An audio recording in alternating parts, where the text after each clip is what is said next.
The Dark Knight Trilogy. What more can be said about Christopher Nolan's masterful trio of films based on the iconic superhero Batman? Each entry in the series has been adorned with universal praise, not only for redefining the superhero genre in cinema, but by escalating it to heights of critical acclaim. More importantly, though, the trilogy gave fans not only a story which revered and respected the source material, but also adhered to an expert level of filmmaking. Simply put, the films in the Dark Knight Trilogy are not only some of the best superhero films ever made, they are some of the best films, period. Nolan, along with the cast and crew, was able to revitalize a genre which was already beginning to overstay its welcome in Hollywood. It all started in 2005 with the first film in the trilogy, Batman Begins.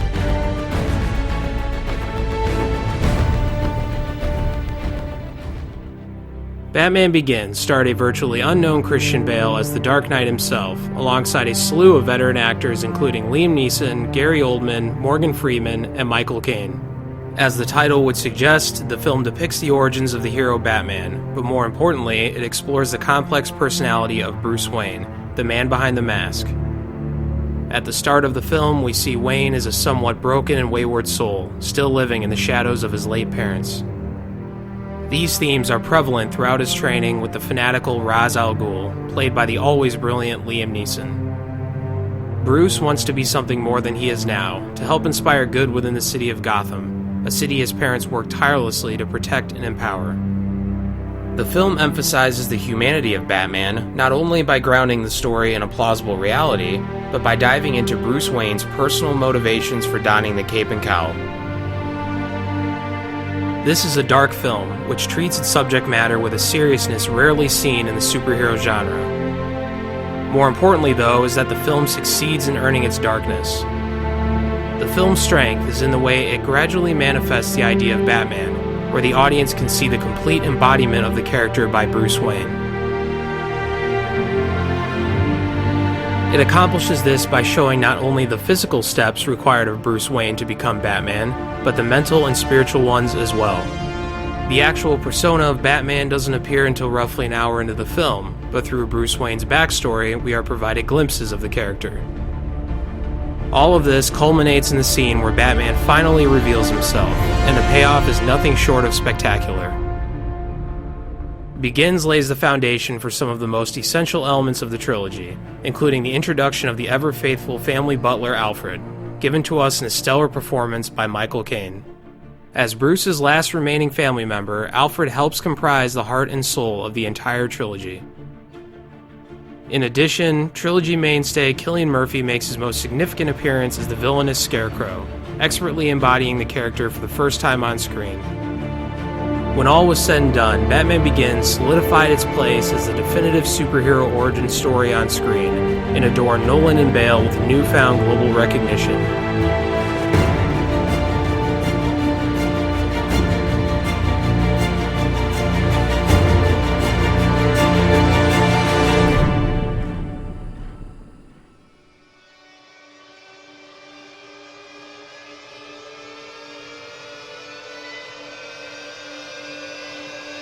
The series continues with The Dark Knight, a film which features Batman continuing his fight against organized crime in the streets of Gotham City. At the start of the film, we quickly realize how traditional mob forces prove no match for a now-seasoned Dark Knight. After teaming up with Police Lieutenant Jim Gordon and District Attorney Harvey Dent, Batman's crusade to eradicate organized crime is all but complete. Desperation sets in for Batman's enemies, who soon unleash an unstoppable force on the city, known only as the Joker.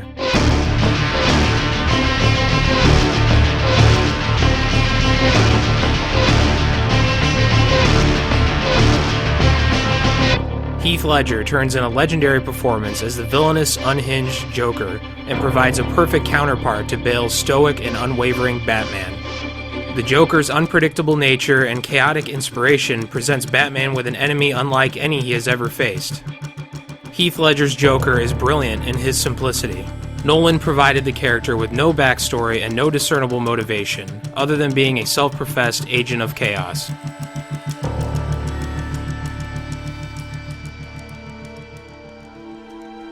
The film is layered with symbolism expressing themes of duality, made more apparent through the character of Harvey Dent, played expertly by Aaron Eckhart. Dent is a man compelled to both sides of the same coin, a coin which represents the polarization of Batman and the Joker. In many ways, this internal struggle represents the overarching theme of the film, what the Joker aptly describes as the battle for Gotham's soul. What follows is a multifaceted display of good versus evil, one which plays out more attuned to crime thriller than traditional superhero film. This eventually leads to some of the greatest scenes in the entire trilogy, where audiences are treated to an epic showdown between comics' most iconic hero and villain. As a result, The Dark Knight showcases some of the most breathtaking practical effects in cinema history, further shattering the standards of modern-day filmmaking. Like Batman Begins, Nolan is once again able to create something which transcends genre stereotypes, in addition to delivering pure and compelling storytelling. The tone is once again analogous to the subject material, which is grim, violent, and unforgiving. From its opening moments to its exhilarating finale, The Dark Knight continually raises the stakes and defies expectations.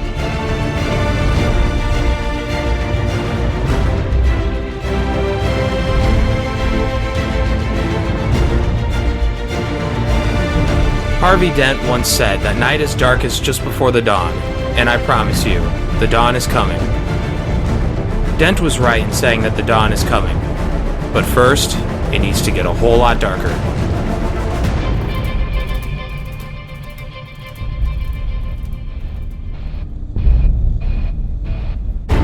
Being one of the most anticipated films of all time, The Dark Knight Rises was the sequel everyone had been waiting for.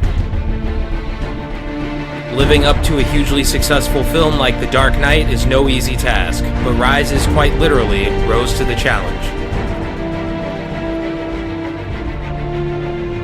Easily the darkest and most violent entry in the trilogy, Rises starts on a somber note, showcasing a broken and emotionally defeated Bruce Wayne.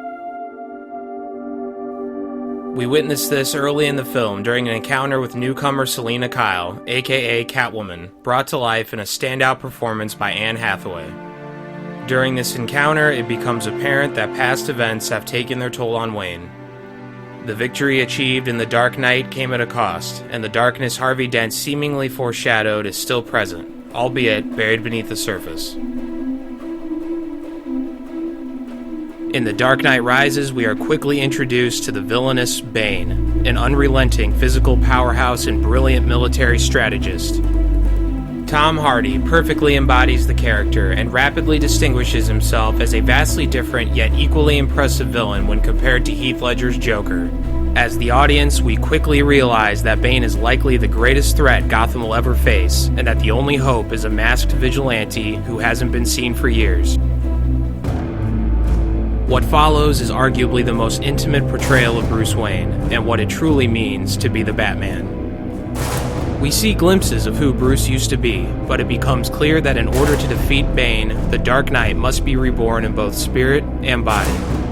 While the Joker in many ways represented a polar opposite of Batman, Bane represents who Bruce might have become had he chosen a darker path in Batman Begins.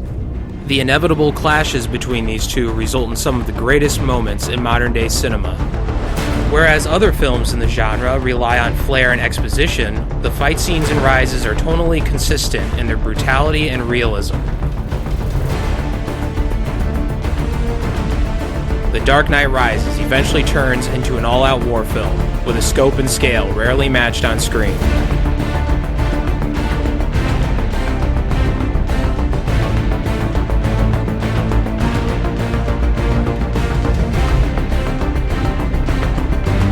As with the previous films, Nolan utilizes the use of practical effects whenever possible, and the results are nothing short of extraordinary. The action and set pieces prove larger and more impressive than most CGI-heavy outings. Ultimately, Nolan builds upon the two previous films in the trilogy, while at the same time delivering a story that functions perfectly on its own. The film also further exemplifies why many like me consider Christian Bale to be the definitive Batman on screen. The Dark Knight Rises is one of a few examples in which the final installment actually lives up to the hype. Suffice it to say, The Dark Knight Rises ends the trilogy in spectacular fashion and delivers one of the best endings in film history.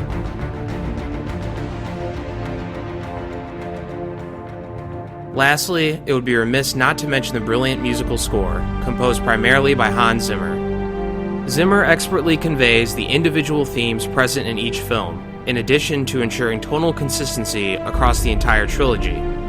The music in the Dark Knight trilogy further demonstrates why the films transcend typical Hollywood fare. Perhaps Nolan's greatest accomplishment in the Dark Knight trilogy is in the way he fashioned an overarching coherent narrative, while still retaining the individual elements of each film. All three entries stand on their own merits, and arguments can be made for each film on why it happens to be someone's particular favorite. Personally, I consider the Dark Knight trilogy as a whole to be among my favorite films of all time. However, if I was forced to select a favorite, I would say that the franchise only continues to get better with each subsequent entry. Regardless of whether Batman Begins, The Dark Knight, or The Dark Knight Rises is your favorite, or you just happen to love all three equally, it's undeniable that the trilogy has already established a legacy as being a true cinematic achievement. Christopher Nolan and Christian Bale have helped create a masterpiece, which will be revered for generations to come. A recurring theme in the Dark Knight trilogy is that Batman can be anyone. Some may take this to mean that any person is capable of donning the cape and cowl, but it becomes more apparent over the course of the trilogy that it requires someone truly special to assume the mantle of the Dark Knight. The Dark Knight trilogy is Bruce Wayne's personal struggle through overwhelming adversity and devastating heartbreak, a journey most could not make. The idea driving this theme is that Batman can be a symbol, that we don't need to know the person behind the mask. But what we do know is that it requires someone like Bruce Wayne to bring it to life.